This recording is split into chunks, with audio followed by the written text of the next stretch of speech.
Hello everyone, আজকে কিছু বলতে এসেছি। মনটা একদমই ভালো নেই, চারিদিকে যা সমস্ত চলছে সবাই জানো। শারীরিক দিক থেকে ভালো থাকলেও মানসিক দিক থেকে একদমই ভালো নেই। আরজি করের ঘটনাটা তোমরা সবাই জানো আশা করছি। টিভি খুললে সোশ্যাল মিডিয়াতে এখন এমনভাবে ভাইরাল হয়েছে ঘটনাটা, মানে ছোট থেকে বড় সবাই জানে আশা করছি। তাহলে এটাই একটাই কথা বলবো আমি, নানান আন্দোলন চলছে, নানান রকম মিছিল চলছে, ভীষণভাবে আন্দোলন করছে সবাই। খবরে পরশুদিন রাতেবেলা যেটা হলো, যেটা আমার ছোটো একটা বাচ্চা আছে, আমি বেরোতে পারিনি বাড়ি থেকে, কিন্তু বাড়িতে বসে আমি ভীষণভাবে প্রার্থনা করেছি ঠাকুরকে একটাইভাবে, এমনভাবে মানে কি বলবো, একটা মেয়েকে যেভাবে অত্যাচার করে মারা হয়েছে কলকাতার মতো জায়গায়, একটা মেয়ে, আমরা কোথায় স্বাধীনভাবে বাঁচতে পারি বলতে পারো তোমরা? কোথায় সেফ আমরা মেয়েরা? মানে কলেজে গেলে, অফিসে গেলে, চাকরি করলে, কোথাও কোথাও বেড়াতে গেলে, সব জায়গায় একটা আতঙ্কে থাকতে হয়, সব জায়গায়। যাই হোক, আরজিকরের যে ঘটনাটা, ওটা এমনভাবে অত্যাচার করেছে, মানে আমার এখনও এই এই জিনিসগুলো ভাবলেই গায়ে কাটা দিচ্ছে, যে একটা বাচ্চাকে একটা বাবা মা ছোটোবেলা থেকে কত কষ্ট করে বড় করে, সেখানে যদি একটা ছেলে বা একটা মেয়ে এভাবে মারা যায়, সেই বাবা মাই জানে যে তারা কি হারালো।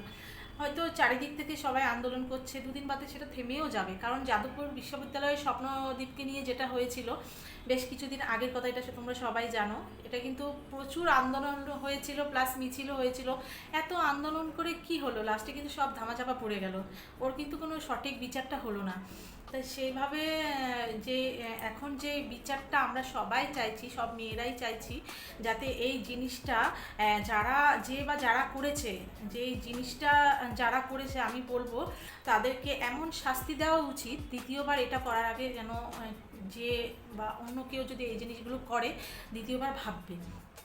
ওকে যেভাবে অত্যাচার করে মারা হয়েছে, আমি চাই, আমি মন থেকে চাই সেইভাবেই যাতে একদম অত্যাচারিত করে তারপরে মারা হয়। অত্যাচারিত বলতে একদম কি বলবো, ভীষণভাবে অত্যাচারিত, মানে যেভাবে মেয়েটাকে মারা হচ্ছে ওভাবেই অত্যাচারিত করে ওকে মারা হোক। ওদেরকে যারা করেছে এই জিনিসটা ফাঁসি দিলে তো সে মরেই যাবে, যে একবারেই খতম সব।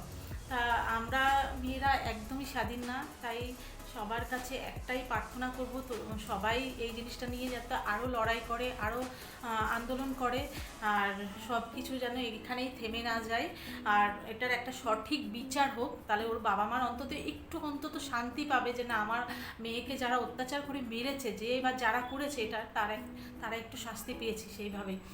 তা আমি এটাই সবার কাছে এটাই অনুরোধ করছি, সবাই প্লিজ ভালোভাবে রিকোয়েস্ট করো প্রশাসনকে, আন্দোলন করো, আরও ভীষণভাবে আন্দোলন হোক এটা নিয়ে, যাতে যে বা যারা এটা করেছে তারা যেন চরমতম শাস্তিটা পায়। আমরা যেন মেয়েরা একটু স্বাধীনভাবে বাঁচতে পারি। রাস্তায় বেরোলে, এটা এই ঘটনাটা দুদিন বাদেই শুনতে পাচ্ছি এখানে হচ্ছে, এই ঘটনাটা এখন একটু ভাইরাল হয়েছে।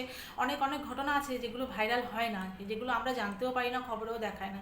তা এইগুলো যে বা যারা করে তাদের যেন কঠিনতম শাস্তি হয়, প্লিজ।